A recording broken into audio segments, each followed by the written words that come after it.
నమస్తే, welcome to TV 49 news.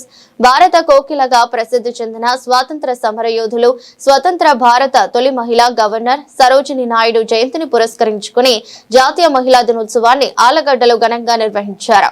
అపుస్మా Allagadda నియోజకవర్గ unit ఆధ్వర్యంలో అధ్యక్షుడు టి అమీర్ బాషా నేతృత్వంలో పడకండ్లలోని డాక్టర్ బిఆర్ అంబేద్కర్ గురుకుల బాలికల పాఠశాలలో కార్యక్రమం జరిగింది. పాఠశాల principal Sheikh Firdous, Allagadda town SI Sheikh Nagina ముఖ్య అతిథులుగా హాజరై సరోజిని నాయుడు చిత్రపటానికి పూలమాల అర్పించారు.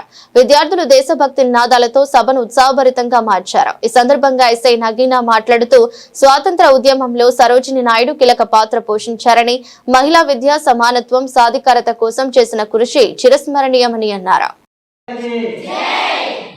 భారత కోకిల మన తెలుగు మహిళ స్వాతంత్ర సమరయోధురాలు స్వతంత్ర భారత మొట్టమొదటి మహిళా గవర్నర్ శ్రీమతి సరోజిని నాయుడు జీకి సరోజిని నాయుడు జీకి వందే మాతరం, వందే మాతరం, జై హో భారత్, జై హో భారత్, సరోజిని నాయుడు జీకి, సరోజిని నాయుడు జీకి, సరోజిని నాయుడు జీకి. जय भारत, जय भारत, वंदे मातरम, वंदे मातरम,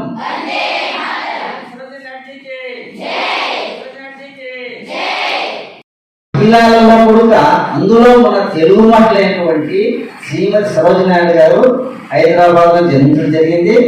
వారు చేసిన పోరాట ఫలితం ఏంటంటే ఆ యొక్క బ్రిటిష్ వాళ్లకు వ్యతిరేకంగా వారి పరిపాలనను ఎదిరించి ఒక ధైర్య సాహసాలతో ఖచ్చితంగా బాగుపడతారు.